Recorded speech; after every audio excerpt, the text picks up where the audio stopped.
हनुमान चालीसा पूज्यपाद गोस्वामी तुलसीदास जी, उन्होंने अपने जीवन में कुल 12 ग्रंथ लिखे। उनके लिखे हुए 12 ग्रंथ प्रसिद्ध तुलसीदास जी, जिनमें से रामचरितमानस बहुत प्रसिद्ध हो गया, विनय पत्रिका बहुत प्रसिद्ध हो गई, और हनुमान चालीसा एक 3 ग्रंथ बहुत प्रसिद्ध हुआ।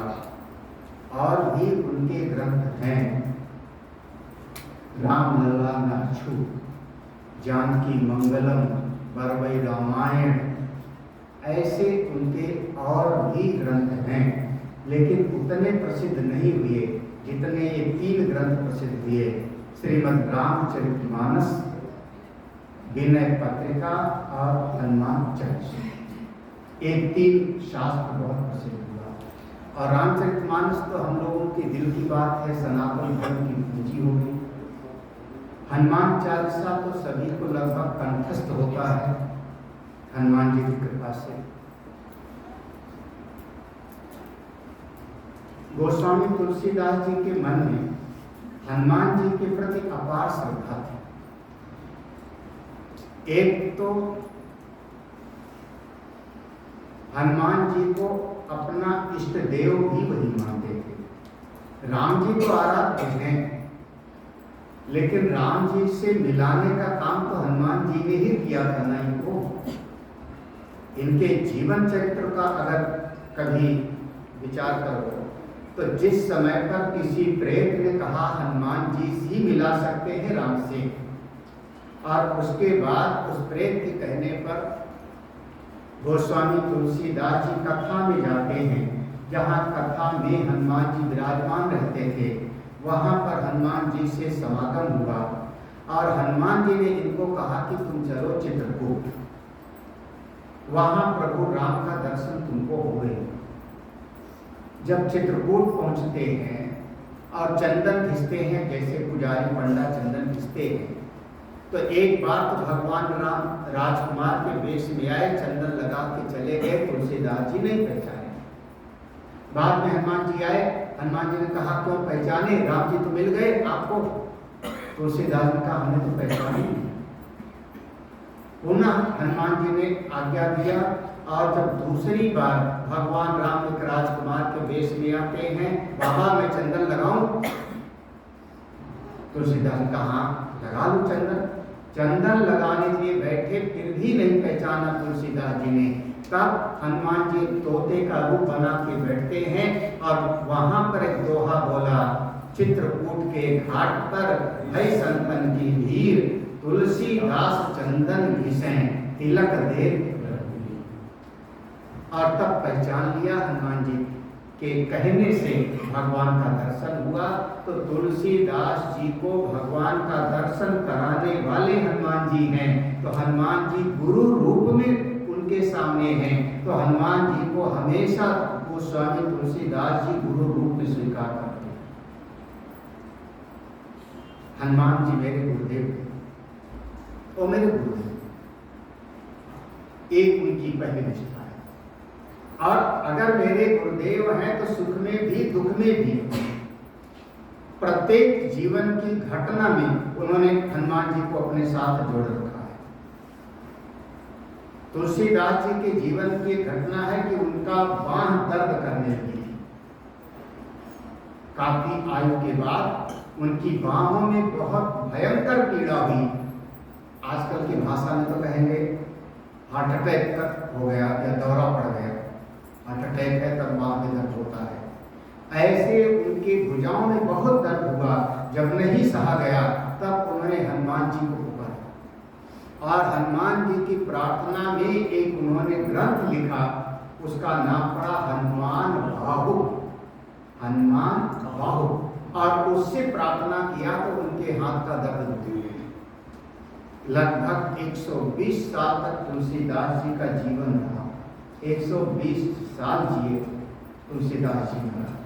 हाँ, तो दुख मिला, कष्ट आया, हाथ में दर्द हुआ, तो भी भगवान राम से नहीं पुकारा उन्होंने, भगवान राम से नहीं कहा, वो तो आराध्य है, वो तो परम परमात्मा है। किससे? जो मेरे गुरुदेव हैं, हनुमान बाहु कृष्ण। तो हनुमान जी को अपना गुरु रूप में, अपने आराध्य रूप में तुलसीदास जी हमेशा अपने चित्त में बिठाए हैं, और उन्हीं के स्वरूप को लेकर के तुलसीदास जी ने इस ग्रंथ की रचना किया, जिसका नाम पड़ा हनुमान चालीसा। 40 पंक्ति है, 40 चौपाइयां हैं, इसलिए इसका नाम है चालीसा। जैसे किसी स्तुति में 6 श्लोक होता है तो कहते हैं निर्माण षटकम, 8 होता है तो कहेंगे रुद्राष्टकम, रुद्राष्टकम, उसमें 8 श्लोक हैं। तो जिसमें 40 पंक्ति है, 40 चौपाइयां हैं, इसलिए इसका नाम पड़ा चालीसा। किसकी है स्तुति? हनुमान जी महाराज की स्तुति, प्रार्थना नहीं है, ये प्रार्थना नहीं है। प्रार्थना शुरुआत की 2 पंक्ति है और अंत की 2 पंक्ति है, वो प्रार्थना है, और बीच की पूरी स्तुति है। स्तुति और प्रार्थना में फर्क है। जब हम स्तुति करते हैं किसी की, तो सामने वाले के भीतर जो गुण है, जो उसकी क्रियाएं हैं, जो उसका स्वभाव है, उसका आधार लेकर के उससे कुछ विशेष बढ़ा करके हम उसकी जब वर्णन करते हैं तो उसका नाम होता है स्तुति। किसी ने 10,000 दान किया, हमने कहा बहुत उदार है, बहुत उदार है, बड़े दयालु हैं। क्या किया आपने? उन्होंने जो 10,000 का दान किया उसका आधार लेकर के, जबकि 10,000 की कोई वैल्यू नहीं है, लेकिन फिर भी हमने उसकी महिमा का गायन किया, कई बार माइक पर घोषणा की गई, तो इसका नाम हो जाता है, उसकी हो गई स्तुति। स्तुति के मूल में कोई गुण होगा, कोई क्रिया होगी, किसी के स्वभाव को लेकर के जब हम उसकी महिमा का विशेष वर्णन करते हैं तो उसका नाम होता है स्तुति। और जब हम अपने मन की कोई इच्छा को सामने रख करके वर्णन करते हैं तो उसका नाम होता है प्रार्थना। प्रार्थना में हमारे दिल में कोई इच्छा है, हमको अमुक चीज चाहिए, हमको अमुक चीज चाहिए, हमारे जीवन का कोई कष्ट है वो दूर हो जावे, हमारे जीवन में कोई कामना है उसकी पूर्ति हो जावे। तो अपने मन की कोई कामना, अपने मन की कोई इच्छा को सामने रख करके जब आप कुछ कहते हो तो इसका नाम हो गया प्रार्थना। स्तुति में ये नहीं होगा। स्तुति में आप अपनी इच्छा को नहीं रख सकते। अपनी इच्छा को रखा कि अब स्तुति नहीं, अब क्या हो जाएगी? प्रार्थना, और प्रार्थना हो जाएगी। इसीलिए कई बार पढ़ना था भगवान राम की स्तुति, जय जय सुरनायक जन सुखदायक प्रणत बाल। मांग क्या है? वहां पर पूरा का पूरा भगवान की महिमा का वर्णन, उनकी गुणों का वर्णन। तो स्तुति और प्रार्थना में फर्क है। एक तीसरा तरीका होता है उसको कहते हैं गीत, जैसे विनय पत्रिका है, विनय पत्रिका होगा या और ऐसे। गीत का मतलब होता है अपने हृदय का उद्गार, अपने हृदय के भावों को व्यक्त करना। हमारे हृदय में जो भाव है हमने व्यक्त कर दिया, उसका नाम होता है गायन, गीत। वहां प्रार्थना भी नहीं है और सामने वाले पर ज्यादा ध्यान भी नहीं है, बस हृदय का भाव है। इसीलिए जो गीत पसंद कर, जिसको गीत पसंद है वो कहीं अकेले में भी गा सकता है, जंगल के किनारे भी बैठ करके वो गाना गाएगा, उसके हृदय का भाव है, वो गायन करता है। तो गीत, प्रार्थना और स्तुति तीनों में फर्क है। प्रार्थना में अपने मन की कोई कामना को हम सामने रखेंगे, स्तुति में अपने आराध्य अथवा जिससे हम कुछ प्रसन्न करना चाहते हैं उनके गुण, उनकी क्रिया, उनके स्वभाव का आधार लेकर के उनकी कुछ ज्यादा, कुछ विशेष हम उनकी महिमा का वर्णन करेंगे, उसका नाम होगा स्तुति। और प्रार्थना में हम कोई कामना अपनी फरमाइश सामने रखते हैं। ये हम लोग स्कूल में भी लिखते प्रार्थना पत्र। आज हमको इनकी छुट्टी क्या दे रहे हो आप? प्रार्थना पत्र।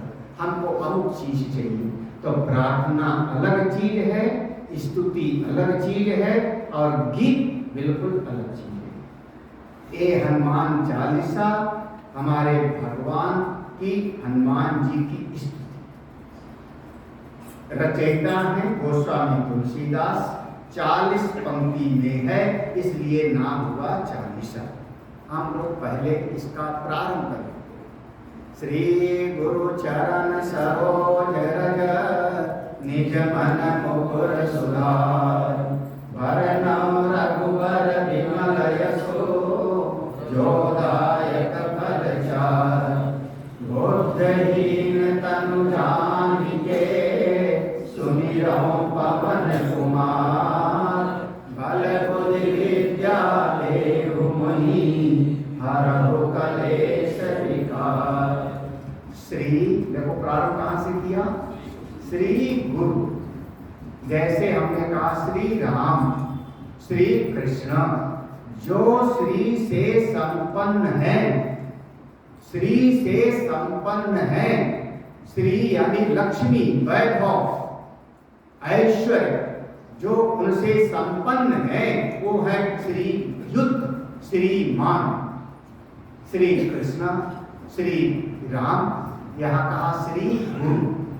श्री गुरु।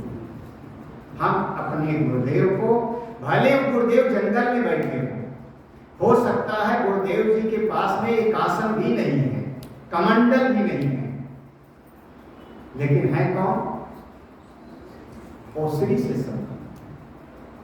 एक शिव महिमा में एक पंक्ति आती है, भगवान शिव के पास तो कुछ है ही नहीं, जो जो भोग की साधन चीज होती कुछ नहीं है। शायद एक मृगचर्म हो, एक त्रिशूल हो, एक कपाल हो, फिर भी शमशाने सुक्रीदास मलहर, कुछ नहीं है, और फिर भी सुरास्तान ताम रिद्धि भावत रूप। आपकी भ्रुकुटी विलास से भी, आपके कृपा कटाक्ष से भी देवताओं को, इंद्र को राजपद मिल जाता है। मैं उन भगवान शिव की प्रार्थना कर रहा हूं। श्री से संपन्न हमारे गुरुदेव, समस्त ऐश्वर्य से संपन्न। कभी कभी अगर छोटेपन का भाव होगा कि हमारे गुरुदेव के पास तो कुछ है ही नहीं, छोटेपन का भाव होगा, आपको वो फल की प्राप्ति नहीं। प्रारंभ का शब्द श्री गुरु। हमारे गुरुदेव कौन है?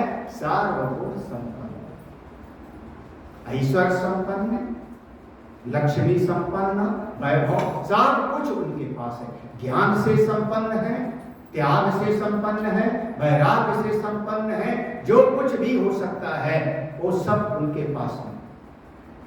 मैं अपने उन गुरुदेव के चरण की धूल को मैंने साबुन के जैसा इस्तेमाल किया। कोई अगर आईना है घर के अंदर और आईने पर धूल जम गई है, दर्पण पर धूल जमा हुआ है, तो हम साफ करने के लिए कोई साबुन सर्फ लगा देते हैं। हमारा जो मन है, मन मुकुर, मेरा निज मेरा मन, मन ही जो दर्पण है, मेरा मन रूपी जो मुकुर माने दर्पण, जिसमें मुख देखें उसी का नाम हुआ मुकुर। मेरा मन रूपी जो दर्पण है ये गंदा हो चुका था, संसार की अभिलाषाओं से, संसार की कामनाओं से, संसार के राग द्वेष से मेरा मन रूपी दर्पण गंदा है। इसको साफ करने के लिए उपाय साबुन है, गुरुदेव की चरण रज। मैंने अपने गुरुदेव के उन चरण रज से अपने मन को, मन के रूपी दर्पण को साफ कर लिया, सुधार ठीक ठाक कर लिया। कौन है गुरुदेव? तुलसीदास जी के, हाँ, एक नरहरिदास भी हैं, गोस्वामी से सनातन भी हैं, और हनुमान जी को अपने गुरु रूप में स्वीकार करते हैं। अपने गुरुदेव के चरण रज से हमने अपने मन के समस्त दोषों को साफ कर दिया।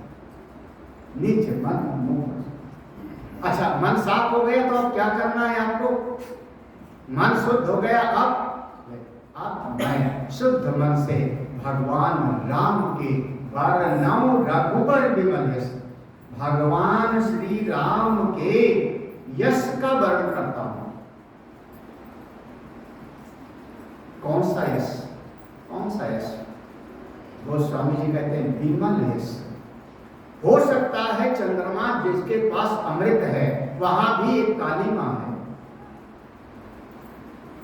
भगवान शिव साक्षात शिव है, कल्याणकारी हैं, लेकिन गले पर वो जहर भी धारण करते हैं, सांप भी उनके पास में।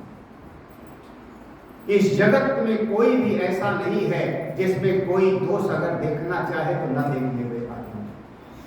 जड़ चेतन गुण दोष में विश्व कीन करता, सारा जगत सृष्टि। अगर यहाँ पर आप दोष देखना चाहो तो राम में भी दोष देख लेगा आदमी, कन्हई में भी दोष देख लेगा। अब राम के समय में ही, भगवान राम के ही समय में ही कोई न कोई था तो जिसने राम में दोष देखा ना, जिसके कारण मां भगवती सीता का परित्याग करना पड़ा।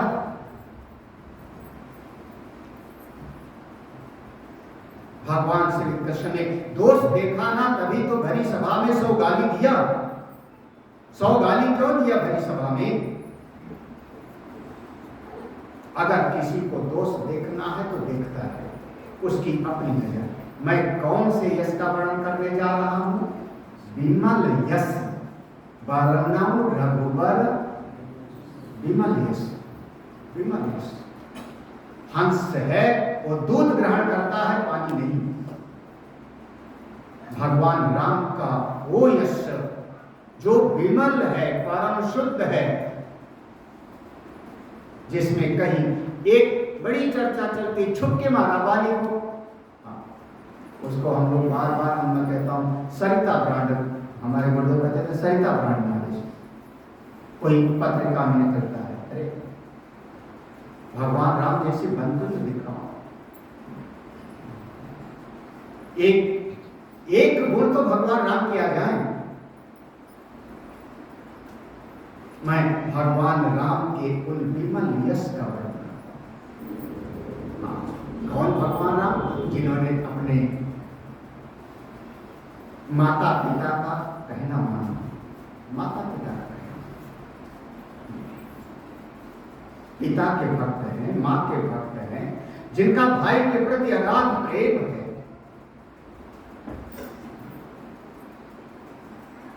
सारे जगत के लोग जिनसे भगवान राम से प्रेम करते हैं, उन भगवान राम को मैं, उनके जो जो गुण हैं उनका मैं वर्णन करने जा रहा हूं। ये वाले स्पीकर खड़े होकर सुनो, शायद इसमें आवाज नहीं आ रही। हाँ, दूर हो गया ना, कल वो लगा रही सामने भी, तो दूर में लगा मुझसे हो गया, सारी आवाज तो आ रही है, दूर आ रही है। आप लोगों को आवाज आ रही है? सबको ठीक आ रही है? सबको ठीक आ रही है, हमें तो नहीं आ रही। रघुबर विमल यश, भगवान श्री राम के अब अपने मन रूपी दर्पण को मैंने गुरुदेव के चरण रस से साफ कर लिया, और अब भगवान श्री राम के विमल यश का मैं वर्णन करने जा रहा हूं। एक प्रतिज्ञा है, एक प्रतिज्ञा है। क्या करने जा रहे हैं आप? करने क्या जा रहे हैं? वर्णन करने जा रहे हैं। किसका वर्णन करने जा रहे हैं? रघुबर विमल यश, भगवान श्री राम के विमल यश का। हनुमान चालीसा में राम जी का यश वर्णन है कि हनुमान जी का? हनुमान चालीसा में राम जी के यश का वर्णन है कि हनुमान जी का? जय हनुमान ज्ञान गुण सागर, यहां से शुरू कर दो आगे। किसके गुण का वर्णन है? और प्रतिज्ञा क्या है? प्रतिज्ञा क्या है? ये तो वही हो गया कि हम आज आपको भोजन करावेंगे। एक बंगाली व्यक्ति पूरे मोहल्ले में न्योता दे आया, आज शाम को आना 5 बजे, हमारे यहाँ भोजन है, हमारे यहाँ भोजन है, आज आ जाना मेरे यहाँ। बंगाली आदमी जैसे बोलता है रसगुल्ला को रसोगुल्ला, तो उसने सबको न्योता दिया, हमारे यहाँ तो भाई 5 बजे आ गया, सब लोग तैयार होकर आ गए। और उसके बाद 5 बजे भजन शुरू हुआ, मृदंग बजा करके हरे राम हरे कृष्णा, 1 घंटा तक कीर्तन हुआ। जितने लोग बैठे थे इंतजार कर रहे हैं कब भोजन शुरू होगा। किसी ने पूछा भोजन कब शुरू होगा? बोले भोजन चल तो रहा है, भोजन चल तो रहा है। उसने कहा भोजन, बोले नहीं यही बन रहा है, इसलिए आप प्रसाद मिलेगा, खाना नहीं मिलेगा। अब आदमी ने न्योता दिया भोजन का और कराया घंटे भर, कहीं ऐसा तो नहीं। आपने प्रतिज्ञा किया कि मैं भगवान श्री राम के विमल यश का वर्णन करने जा रहा हूं, और पूरी 40 चौपाई में ढूंढना, 40 चौपाई में 40 पंक्ति में हनुमान जी की स्तुति,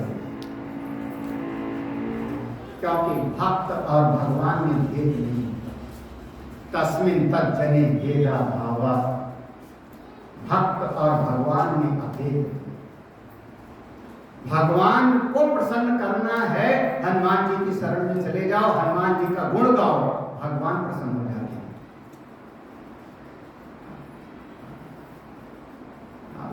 कई बार छोटे बच्चे घर में, छोटे बच्चे खुश हो जाए तो माँ बाप खुश हो जाते। मैं भगवान राम के यश का वर्णन करता हूं। क्या मिलेगा? एक वर्णन करने से मिलेगा क्या? फल क्या होगा? प्रयोजन जो दायक फल, ये प्रयोजन है। 4 फल मिलेगा ये भगवान के गुणगान करने से, हनुमान चालीसा पढ़ने के 4 फल मिलेगा। कौन सा? धर्म, अर्थ, काम और मोक्ष। ये 4 फल आपको प्राप्त होंगे, धर्म, अर्थ, काम और मोक्ष।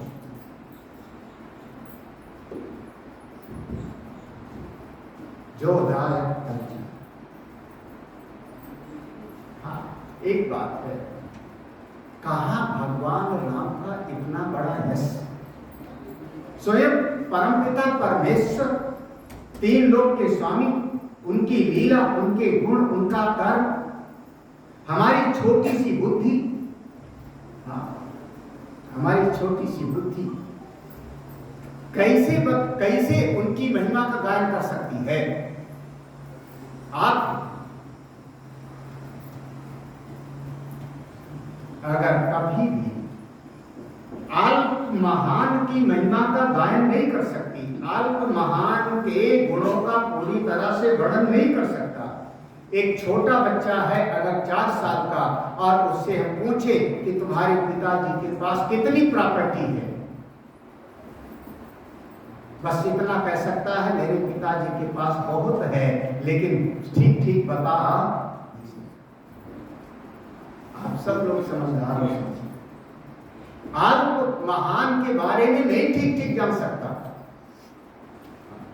जो अल्प है, छोटा है, वो सोचे कि बड़े के बारे में मैं पूरा जान जाता हूं, तो जब तक पूरी वृत्ति व्याप्ति नहीं होगी कैसे जानेगा वो। कितनी सारी महिलाएं हैं, उनको अपना पूरा खेत नहीं पता है कि कहाँ कितना खेत है। खास करके काजीपुर वालों को सबको नहीं पता होगा। राशि को पता है वीरेंद्र के पास कितना खेत है, नहीं पता। देखा है चौहदी, घूमती चावल सब देखा है। तो अब एक बच्चा जो अपने बड़े माता पिता के धन के विषय में, प्रॉपर्टी के बारे में जानते नहीं, तो कैसे वर्णन करेगा पूरा। एक अल्प जीव, अल्प बुद्धि वाला उस महान की स्तुति कैसे करेगा जिसके बारे में उसको पता ही नहीं है, उसकी बुद्धि वृत्ति व्याप्ति नहीं कर पा रही, पूरा घूम के देखा नहीं है, जानता ही नहीं। तो कैसे करेगा? इसीलिए कई बार कहा जाता है कि जितने बड़े बुजुर्ग लोग हो ना, आपके पास कितना है घर में पूरा खोलना मत, बताना मत, नहीं तो बाद में समस्या पैदा हो जाएगी। सब बता दोगे ठीक नहीं होगा। तो अपना पहले के लोग कहते थे एक पेटी में भले कुछ ना हो ताला लगा के रखो हमेशा, पता ना लगे किसी को। और हम भी अपनी अलमारी की चाबी अपने पास से रखते। ऐसा थोड़े है कि वो दीपू हिमांशु और अनुपम सबको पता लग जाए। अब एक मान लो गेस करें तो भी नहीं कर पाएंगे ठीक ठीक, गेस करें कल्पना करें तो भी नहीं कर पाएंगे। क्यों नहीं कर पाएंगे? क्योंकि हम उसको कुछ राज को राज ही, ठीक है, समझ आ रहा है ना? तो कहां भगवान राम का इतना बड़ा यश, 3 लोक के स्वामी, उनके कुछ क्रियाएं बाहर से हुई जो जगत को दिखाई पड़ी, कुछ क्रियाएं उनके भीतर हो रही, अंतरंग क्रियाएं हो रही हैं, जो भगवान राम के भीतर भाव घटित हो रहा है, वो तो कैसे पता लगेगा? तो कैसे आपको पता लगेगा? कैसे वर्णन कर सकते हो भगवान राम के पूरे यश का? किस तरीके से? तब गोस्वामी का बुद्धिहीन तन जान के, मैं बहुत अल्प बुद्धि वाला हूँ, मेरे पास बुद्धि में उतनी सामर्थ्य नहीं है, मेरा शरीर भी कमजोर है और मेरी बुद्धि भी बहुत अल्प है। बुद्धिहीन तानुहीन, हीन सबको दोनों जगह जोड़ते, बुद्धिहीन तानुहीन, शरीर भी मेरा कमजोर है और बुद्धि भी मेरी अल्प है। तो मैं भगवान राम के जो बाहर क्रियाएं हुई वो भी नहीं जानता हूँ, अंतरंग क्रियाओं के बारे में क्या जानूंगा? तो कैसे वर्णन करूंगा? तो मैं तो जानता नहीं हूँ, इसलिए मैं हनुमान जी की शरण में हूँ। आप जानते हो, आप थोड़ी हम पर कृपा करो। बुद्धिहीन तन जान के सुमिरो, मैं जान रहा हूँ किसको? अपने आप को, अपने आप को जान रहा हूँ, इसलिए मैं आपका सुमिरन कर रहा हूँ। किसका? पवन कुमार का, हनुमान जी महाराज आपकी शरण, क्योंकि आप भगवान राम के गुण को जानते हो, आप भगवान राम का एक एक व्यवहार जानते हो, आपसे कुछ छुपा नहीं है। तो आप थोड़ी कृपा करिए, आप वह ज्ञान हमको भी दीजिए। क्या दीजिए? बल बुद्धि विद्या देहु। बल, शरीर में पहले मुझको बल दीजिए, मेरा शरीर कमजोर है। और कहते नहीं, शरीर माध्यम फल धर्म साधन, पहला सुख निरोगी काया। अगर शरीर बीमार होगा तो आप सत्संग भी ठीक से नहीं सुन सकते। बल, बल मांगा पहले, शरीर ठीक हो, बुद्धि ठीक हो, बुद्धि ठीक हो, बल बुद्धि। और बुद्धि तो सबके पास है, ऐसा बुद्धि सबके पास है। हम उस बुद्धि का कितना उपयोग कर पाते हैं ये आपके ऊपर निर्भर है। उस बुद्धि का कितना विकास कर पाते हो उस पर निर्भर है। आप अपनी बुद्धि से इतिहास पढ़ सकते हो, भूगोल पढ़ सकते हो, विज्ञान पढ़ सकते हो, अर्थशास्त्र पढ़ सकते हो, साइंस पढ़ सकते हो। आप अपनी बुद्धि से घर बना सकते हो, अपनी बुद्धि से वस्तुओं को बना सकते हो। उस बुद्धि को उपयोग करो तो ठीक, और ना उपयोग करो तो पड़ेगा। तो बल भी चाहिए और बुद्धि भी चाहिए। बुद्धि है सबके पास, लेकिन उसका उपयोग करना नहीं आता, उस बुद्धि को मांझना नहीं आता, उस बुद्धि को ठीक नहीं बनाया। उस बुद्धि को ठीक बनाने के लिए हम बच्चे को विद्यालय भेजते हैं, जाओ पढ़ो, साल भर, 2 साल, 10 साल, 20 साल आपकी बुद्धि जगे। वो बुद्धि जब आपकी विकसित होगी तो विद्या प्राप्त होगी। बल बुद्धि विद्या, एक 3 शब्द प्रयोग है। बल शरीर के लिए, बुद्धि आपके बुद्धि में, और वो बुद्धि हमारी विकास को प्राप्त हो, वो बुद्धि हमारी जागृत हो, उस बुद्धि में ज्ञान की वृद्धि हो या विद्या। नहीं तो बुद्धि तो होती है और वो बुद्धि केवल अपना कमाने खाने में आदमी लगा देता है, खत्म हो जाता है जीवन। बुद्धि तो सबके पास में है, थोड़ा बहुत हमारा फायदा किसमें होगा ये बुद्धि में सोचिए। हमारी बुद्धि विद्यावान हो, बाला बुद्धि विद्या देव। और हे भगवान, हे हनुमान जी महाराज, हरहु कलेश, मेरे शरीर में जो क्लेश हैं, पंच क्लेश खास करके क्लेशों की गिनती किया, अविद्या, अस्मिता, राग, द्वेष, द्वेष, और साथ में क्लेश। क्लेश देखो, ये तो हर तरीके से उसको विचार करना होगा। मैं कोई बात चाहता हूं और सामने वाला उस बात को मानने के लिए राजी नहीं है। अब हमारी स्थिति क्या होती है कि मैं ना तो सामने वाले को छोड़ने के लिए तैयार हूं और ना अपनी बात को छोड़ने के लिए तैयार हूं। उस स्थिति का नाम है क्लेश। जिसको कहते हो क्यों क्लेश कर रहे हो, क्लेश माने क्लेश कब, या तो आप हमारी बात अगर किसी से कहा हमने और उसने नहीं मानी तो आप उसको छोड़ दो। आदमी कैसे छोड़ दे, वो पत्नी है हमारी, पति है हमारा, वो हमारा बच्चा, ऐसे कैसे छोड़ दे, तो नहीं छोड़ सकते तो अपने विचार को छोड़ दो।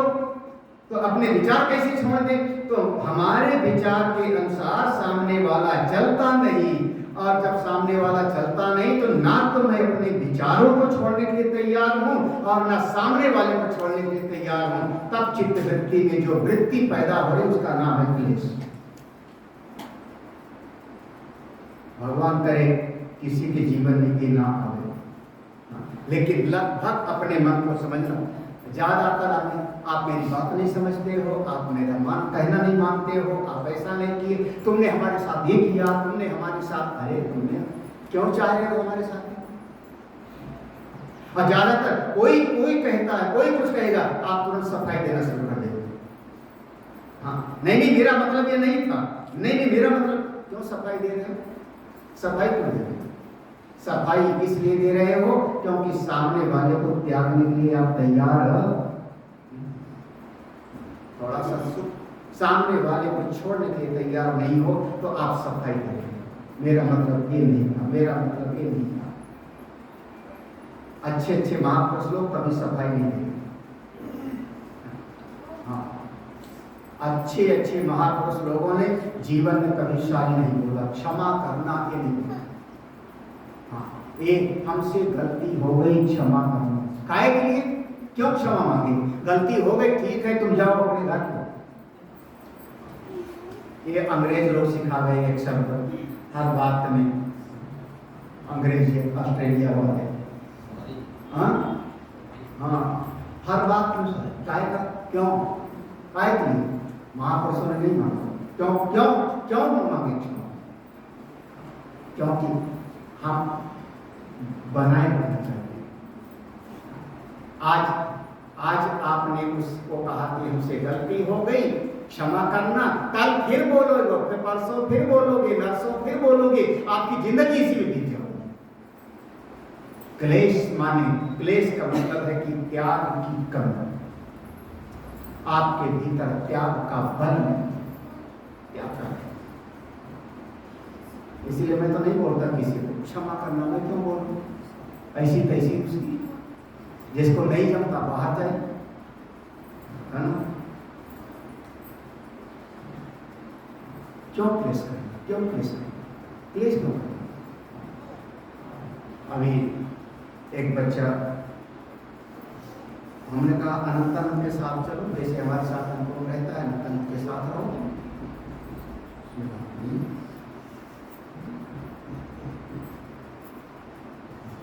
हम रहेंगे हरिद्वार में ही अपनी मर्जी से,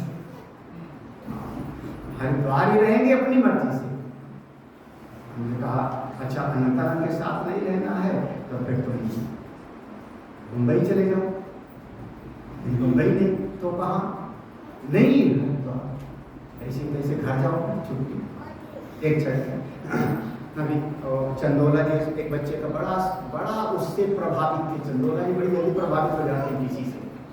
स्वामी जी उसके पाँव में कांच लगा था, फिर भी वो आपका चाय का गिलास लेके दौड़ा जा रहा था। ऐसी तैसी ऐसे बच्चों की सिविल ड्रेस में आ गया वो, है ना, याद है ना। हाँ। तो हम ममता नहीं बनाते किसी से, बस क्लेश मत करना हमसे, बस क्लेश मत करना। और सबसे बढ़िया तरीका है जब कोई आपसे लड़ाई झगड़ा करने लगे तो आप मोबाइल बंद करो और चादर तान के सो जाओ। सबसे बढ़िया तरीका क्या कहते हैं, क्लेश लेने का नहीं, क्लेश बहुत बड़ी। हरहु क्लेश, क्लेश का मतलब क्लेश माने कष्ट, क्लेश माने दुख, क्लेश माने मन की तकलीफ, क्लेश माने मन की बेचैनी।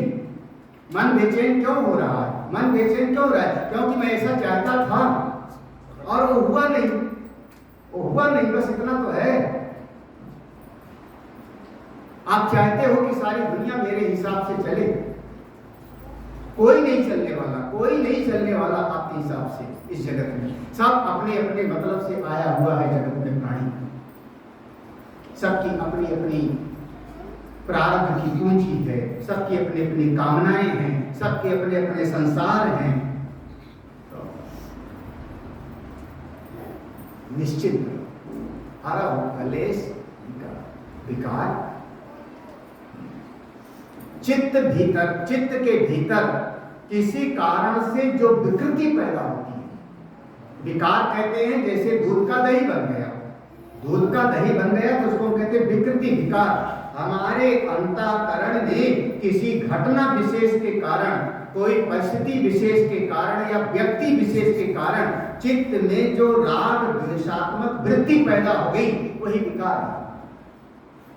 हमारे मन में तुरंत एक बात आती, ये आदमी बहुत खराब, अथवा हमने कहा ये आदमी बहुत गलत है। बस इस दोनों वृत्तियां का नाम विकार है। ये आदमी है, ये आदमी है, ये है आपकी यथार्थ दृष्टि। यथार्थवाद इतना है कि ये जगत है, लेकिन जैसे आपने कहा ये अच्छा ये बुरा, ये दोनों वृत्ति विकार है। हे भगवान, मेरे चित्त में कोई विकार ना आए, मेरे चित्त में कोई विकार ना आए। हर कलेश विकार, मेरे मन के भीतर जो भी अज्ञान है, अस्मिता अभिमान है, राग द्वेष है, उन समस्त विकारों से मेरा मन छूट।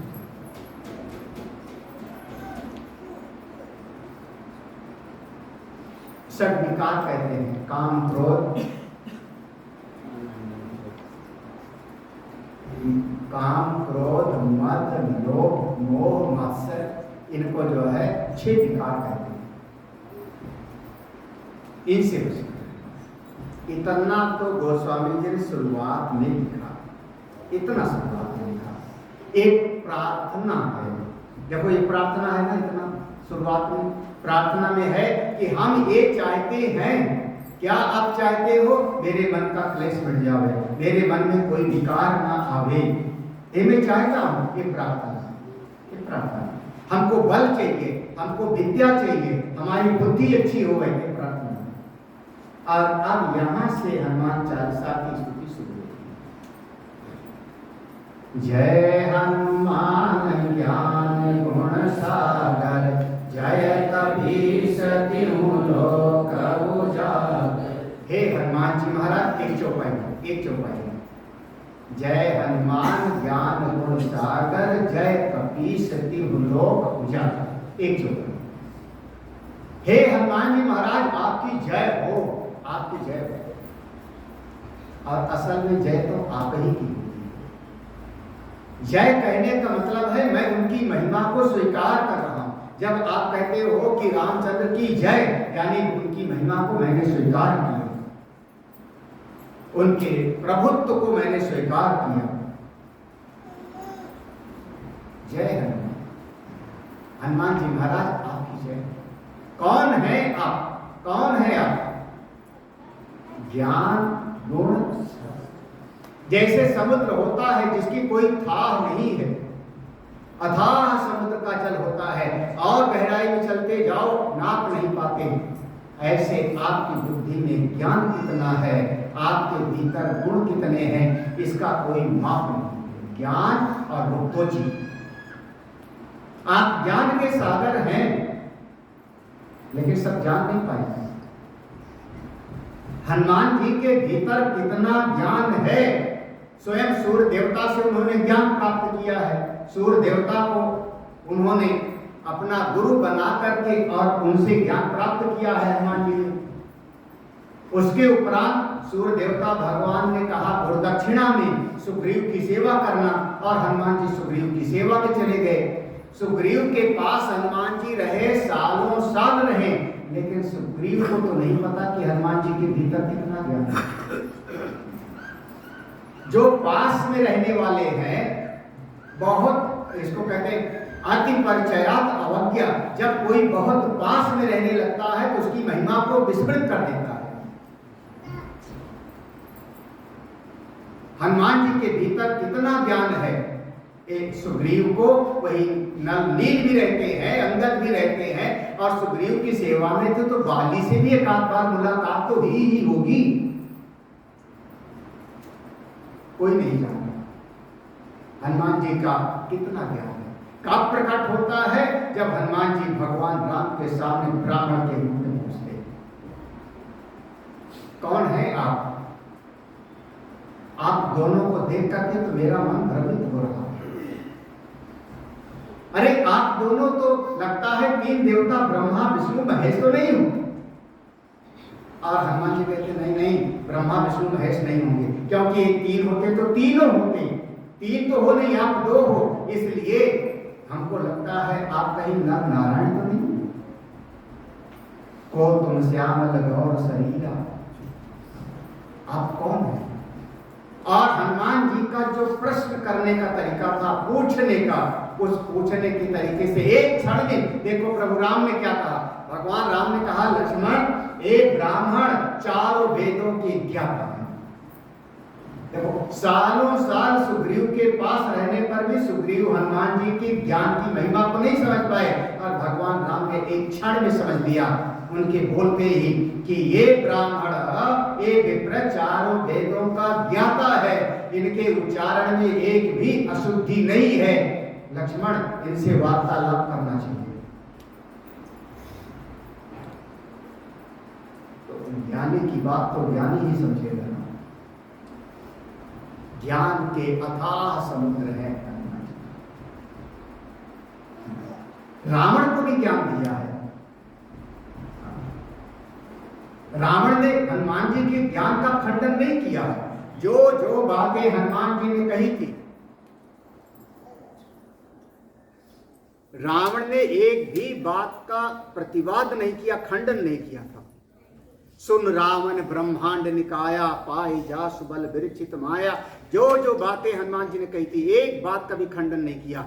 बस रावण ने हंस करके एक बात कही, मैं दशानन चारों वेदों का ज्ञान पाने वाला आज हमको बंदर सिखाने के लिए मिल गया, मिला हमें काफी गुरु बड़। हंसी उड़ाई है लेकिन खंडन नहीं किया।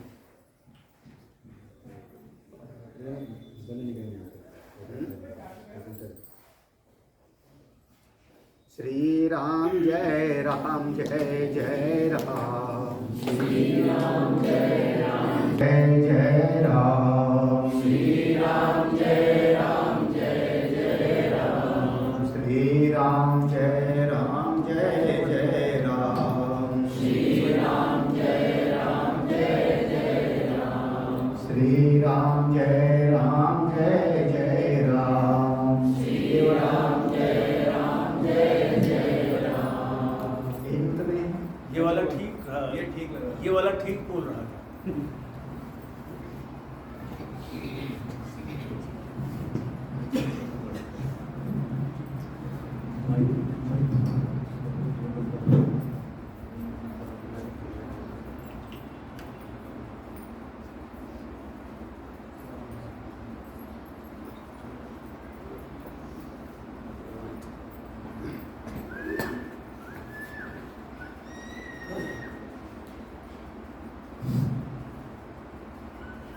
जय हनुमान ज्ञान गुण सागर, जय कपीस तिहु लोक उजागर। उसका बेस बढ़ाओ, बेस से कंट्रोल करते हैं, बेस और ट्रेवल से कंट्रोल करते हुए। हे हनुमान जी महाराज आपकी जय हो, आपकी जय हो। कौन है आप? देखो अब हनुमान जी महाराज के गुण और कर्म उसी का पूरा वर्णन होगा। आप कौन हैं? एक तो ज्ञान के समुद्र हैं, आपके भीतर कितना ज्ञान है उसकी कोई था नहीं है और छोर नहीं है। और गुणों के निशान है। ज्ञान होता है बुद्धि, ज्ञान है हमेशा, ज्ञान का आश्रय बुद्धि होती है और गुणों का आश्रय हृदय। हृदय में प्रेम है, हृदय में दया है, हृदय में करुणा है, हृदय में ममता है, हृदय में अपनापन है। तो गुणों का आश्रय हृदय होता है और ज्ञान का आश्रय बुद्धि होती है। महाराज आपके हृदय में तो सारे जगत से प्रेम है, आप तो सारे जगत का कल्याण करना चाहते हैं, सबका हित करना चाहते हैं। आपकी जय हो, आपकी जय हो। जय कपीस, आप कपीस हो, कपीस कपियों के ईश, कपी धन ईश, कपियों के ईश, बंदरों के स्वामी। अब बात तो ये है ना, हनुमान जी के गोस्वामी करें जय कपीस, हे कपीश्वर आपकी जय हो, कपियों के स्वामी आपकी जय हो। लेकिन कपियों के स्वामी तो सुग्रीव थे, जो बंदर भालू की सेना लेके भगवान गए हैं, वो बंदरों की सेना के सेनापति, उनके स्वामी तो सुग्रीव हैं। हनुमान जी तो सेनापति नहीं थे, हनुमान जी तो सहायक हैं, उनके मंत्रालय में है। नल नील जाम्बवान ये सब बंदरों की सेना के स्वामी थोड़े हैं। लेकिन गोस्वामी जी कह रहे हैं जय कपीश, जय कपीश। मतलब यहाँ कहने का मतलब कि स्वामी भले सुग्रीव हैं, लेकिन बंदर भालुओं के हृदय पर राज तो करने वाले आप हनुमान जी। सुग्रीव स्वामी हैं, सुग्रीव राजा हैं, लेकिन जितने बंदर भालू हैं वो आपके साथ उनका अपनापन है। हृदय पर तो कोई बिरला राज करता है, जिसको दिल स्वीकार करे वो बात। जय कपीश। और जिस तरफ से जब कभी भी बंदर भालुओं पर संकट आया है, बंदर भालुओं पर जब कभी संकट आया भगवान राम रावण के युद्ध में, जितने बंदर भालू जब थोड़ा परिस्थिति खराब हुई, फंसे युद्ध में, सुग्रीव को नहीं पुकारा है। हनुमान कहाँ है, जाम्बवान कहाँ है? बार बार ये हनुमान कहाँ, जाम्बवान। क्योंकि आश्रय बुद्धि हनुमान जी पर। जय कपीश। तीनों लोक उजागर, तीनों लोकों में आपकी बात बड़ी प्रसिद्ध है। तीनों लोक कौन? आकाश पाताल मर्त्यलोक। अरे मर्त्य लोक में तो है ही है, पाताल में एक था अहिरावण जिसको हनुमान जी ने मारा था और भगवान राम की रक्षा किया था। और आकाश में तो हनुमान जी की चर्चा थी ही थी। जब पवन देवता ने हनुमान जी को लेकर गुफा में प्रवेश कर गए और सारे देवता तड़पने लगे थे, तब सब देवता लोग आके उन्होंने आशीर्वाद दिया था। आपकी तो तीनों लोगों की महिमा है। हे हनुमान जी महाराज आपकी जय हो, आपकी जय। हनुमान ज्ञान गुण सागर, जय कपीस तिहु लोक उजागर। कौन है आप? राम दूत। हे भगवान, आप तो भगवान राम के दूत। ये तो हनुमान जी ने स्वयं कहा है, तासु दूत मैं जाकर हरि आन्यो प्रिय। राम दूत अतुलित बलधाम। आप भगवान राम के दूत हो। भगवान राम दूत मतलब राजा कोई होता है तो राजा पहले नहीं आवेगा, राजा के आने के पहले उसके कोई मंत्री आएंगे, कोई दूत समाचार लेके आएगा, अमुक देश का सम्राट यहाँ पर पधार रहे हैं। दूत आएगा, इसका मतलब राजा भी आने हैं। भगवान राम के आप दूत हैं, राम दूत। और शरीर में बल, अब भगवान राम के दूत हैं तो कोई कमजोर थोड़े होगा। आप लोग कमजोर नहीं हो, बहुत बलवान हो, बस भूले हुए। कैसे भूले हुए? जैसे हनुमान जी भूले हैं, जैसे अंगद भूला हुआ था। अंगद कोई कमजोर थोड़े था, लेकिन तब तक कमजोर है जब तक भगवान से दूर है। वही अंगद कितना उसके भीतर बल होगा, जब भगवान के साथ जुड़ गया तो उसने पांव जमा दिया हरी सभा में, कोई पांव हिला दे हुए भगवान राम सीता को हाथ है। किसका बल है? भगवान का बल है। आप लोगों के भीतर अपनी आत्मा का, परमात्मा का बल है। कमजोर थोड़े हो, भीतर से कमजोर नहीं बनना चाहिए, भीतर से तो मैं मजबूत। राम दूत अतुलित बलधाम, जिसकी तुलना ना की जाए, जिसको नापा ना जोखा जा सके।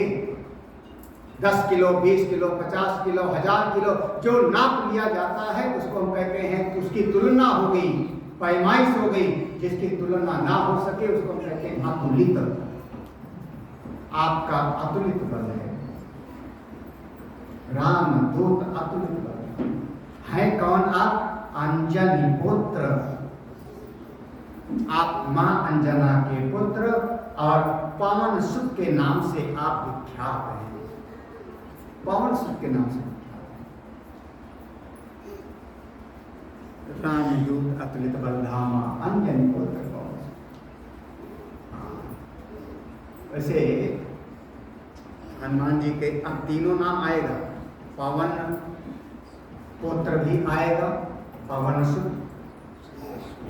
शंकर सुवन वो भी आएगा, और केसरी। 5 को हमारे धर्मशास्त्र ने 5 लोगों को पिता की संज्ञा दी है। पिता के पद पर जैसे कहा पितृदेवो भव, मातृदेवो भव, तो पिता के स्तर पर 5 लोगों की संज्ञा दी है। जनिता चोपनेता च, एक तो जिससे हमारा जन्म हुआ है वो हमारे पिता हैं, माता पिता दोनों। जनिता चा उपनेता, जो जिनसे जन्म मिला वो मेरे पिता हैं। उपनेता, जिन्होंने हमारा उपनयन संस्कार कराया, यज्ञोपवीत संस्कार कराया, उसको कहते हैं दूसरा जन्म हो गया, विप्र हुआ, वो भी मेरे पिता को। यस्तु विद्याम प्रयच्छति, और जो हमको ज्ञान प्रदान करता है वो भी हमारे पिता तुल्य है। जिससे पैदा हुए, जिन्होंने मेरा उपनयन संस्कार कराया और जो हमको ज्ञान दिए। 3 अन्नदाता भयत्राता, जिन्होंने हमको भोजन की व्यवस्था किया बचपन से लेकर के, वो भी मेरे पिता को है। हम लोग कहते थे बचपन में, जो पति पाले वही नरेशा। कम से कम इतना तो एक दुनिया में कहावत थी ना कि जिस पतली में खाओ उसी में है, वो नहीं होना चाहिए। एहसान फरामोश नहीं होना चाहिए। अन्नदाता, अन्नदाता माने माता पिता ने परिश्रम करके हमारे लिए भोजन की व्यवस्था किया। गुरुकुल में हम पढ़ने के लिए गए, हमारे गुरुजन लोग, हमारे गुरु लोग हमारे भोजन की व्यवस्था किए। कभी हमको उनके प्रति ये बुद्धि नहीं रखनी चाहिए, जिनकी करुणा से हमको प्राप्त। अन्नदाता, अन्न की बहुत बड़ी महिमा है। भयत्राता, और जिन्होंने मुझको अभय किया, जिन्होंने मुझको डर से छुड़ाया। कई बार हमारे जीवन में भय की विपत्ति की घटना हो रही थी, उससे हमको बचाया, वो भी मेरे पिता। पंचैते पितरा स्मृता, स्मृति में ये 5 लोगों को पिता के जैसे सम्मान दिया गया है। ये 5, जनिता शोभनेता च यस्तु विद्यां प्रयच्छति अन्नदाता भयत्राता पंचैते पितरा स्मृता।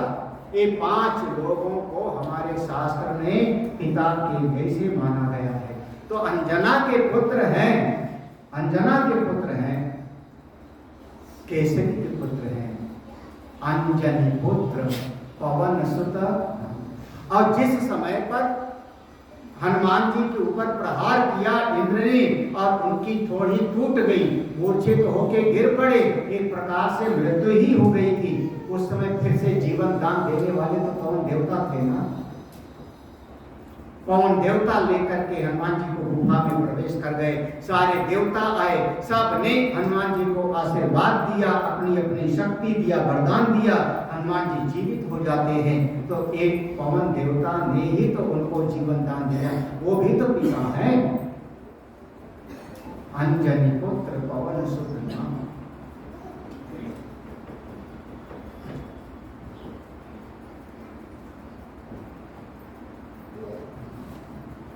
महावीर विक्रम बजरंगी उमति निवार सुमति के संगी। हनुमान जी महाराज महावीर लोग क्या दिया? महावीर है। महावीर जिनकी वीरता का कोई सानी ना हो, जिनके बल और उसका कोई दूसरा ना हो, वो महावीर। ऐसे हमारे हनुमान जी महाराज। और कुमत निवार, हमारे मन के कुमति को, खराब बातों को हटा करके, और सुमति के संगी, अच्छी मति के को साथ देने वाले हैं। ऐसे हमारे हनुमान जी हैं। उन हनुमान जी की शरण में हम जाते हैं। आज हम लोग सत्संग यही विश्राम करते हैं।